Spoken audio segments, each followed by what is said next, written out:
hundreds of targets in Iran, including Revolutionary Guard facilities. Ayatollah Khamenei is dead. Right from the beginning, we projected 4 to 5 weeks. I once again urge the Revolutionary Guard, the Iranian military, to lay down your arms and receive full immunity or face certain death. The Iranian Revolutionary Guard, the military, and the police to lay down their arms. They're only going to be killed. It's announced that we knocked out 9 ships plus their naval, literally minutes.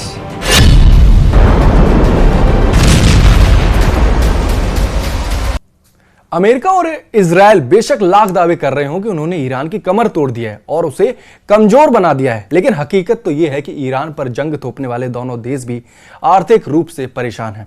Iran द्वारा दागे गए एक सस्ते drone को रोकने के लिए उन्हें लगभग 15,000 गुना अधिक खर्च करना पड़ रहा है। ड्रोन की कीमत कुछ भी नहीं, जबकि उन्हें रोकने वाला सिस्टम बहुत खर्चीला है। कुल मिलाकर अमेरिका इजराइल आर्थिक रूप से तो घाटे में ही जा रहे हैं। अभी तक आपने कार बाइक के बारे में सुना होगा कि वह कितनी किफायती है, लेकिन अब यह बात युद्ध के मैदान तक पहुंच चुकी है।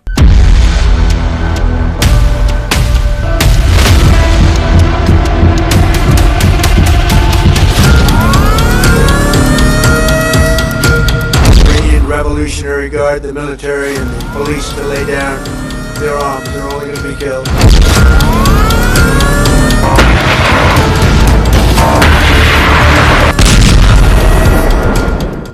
अब बात इसकी हो रही है कि किसके पास कितनी किफायती हथियार हैं और कौन उन्हें सस्ते हथियारों को रोकने के लिए महंगे हथियार चला रहा है। हम बात कर रहे हैं ईरान इजराइल जंग की। इस जंग में अमेरिका और इजराइल काफी महंगे हथियार इस्तेमाल कर रहे हैं, जबकि ईरान काफी सस्ते। अब लागत के इस भारी अंतर पर दुनिया भर में चर्चा भी होने लगी है। न केवल ईरान और इजराइल के बीच जारी लड़ाई से आंकड़ों की ऐसी तस्वीरें आई हैं, बल्कि यूक्रेन रूस की जंग से भी ऐसा ही देखने को मिला था। इन दोनों लड़ाइयों ने दुनिया भर के सैन्य रणनीतिकारों को अपनी सोच बदलने पर मजबूर कर दिया है। एक तरफ करोड़ों रुपए के आधुनिक डिफेंस सिस्टम है, तो दूसरी तरफ चंद हजार रुपए में तैयार होने वाले छोटे छोटे ड्रोन। और खास बात यह है कि ये सस्ते ड्रोन बड़े बड़े साम्राज्यों की कमर आर्थिक तौर पर तोड़ने की ताकत रखते हैं। सबसे चौंकाने वाली बात लागत का भारी अंतर है। सैन्य विशेषज्ञों के अनुसार पश्चिमी देशों के सामने आज सबसे बड़ी चुनौती यह है कि वे एक 16 लाख यानी कि $20,000 की कीमत वाले मामूली ईरानी शाहिद ड्रोन को रोकने के लिए अपनी सबसे कीमती मिसाइल खर्च कर रहे हैं। उदाहरण के तौर पर एक अमेरिकी पैट्रियट मिसाइल की एक बार की फायरिंग का खर्च करीब 25 करोड़ रुपए यानी कि $3 मिलियन आता है। इसका सीधा मतलब यह है कि दुश्मन को रोकने के लिए रक्षक देश को करीब 15,000 गुना ज्यादा पैसा खर्च करना पड़ रहा है। यह स्थिति किसी भी विकसित देश की अर्थव्यवस्था के लिए लंबे समय तक टिकाऊ नहीं हो सकती। ईरान के शाहिद ड्रोनों को अब आसमान का AK-47 कहा जाने लगा है।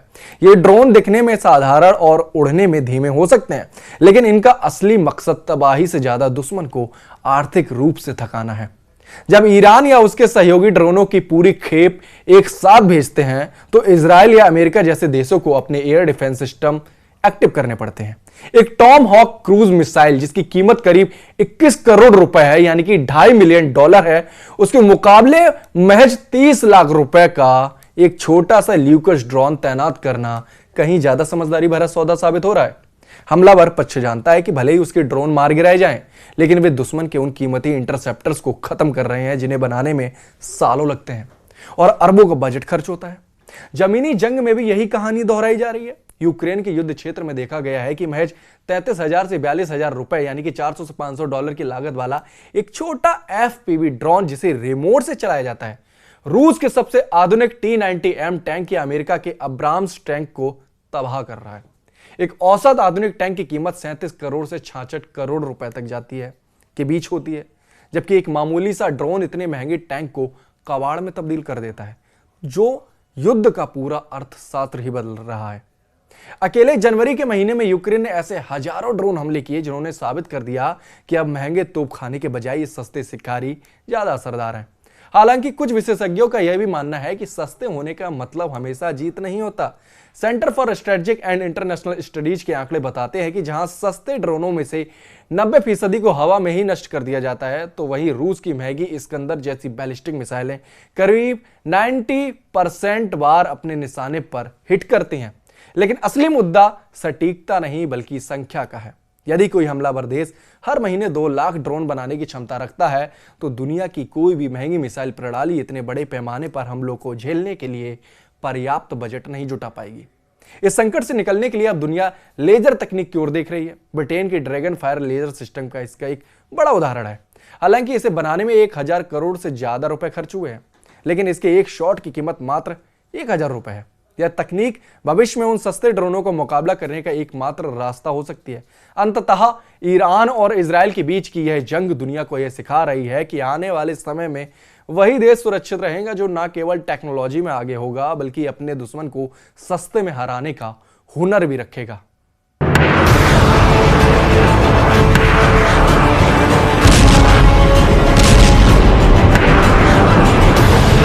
We have hit hundreds of targets in Iran, including Revolutionary Guard facilities. Ayatollah Khamenei is dead. Right from the beginning, we projected 4 to 5 weeks. I once again urge the Revolutionary Guard, the Iranian military, to lay down your arms and receive full immunity or face certain death. The Iranian Revolutionary Guard, the military, and the police to lay down their arms. They're only going to be killed. It's announced that we knocked out 9 ships plus their naval, literally minutes.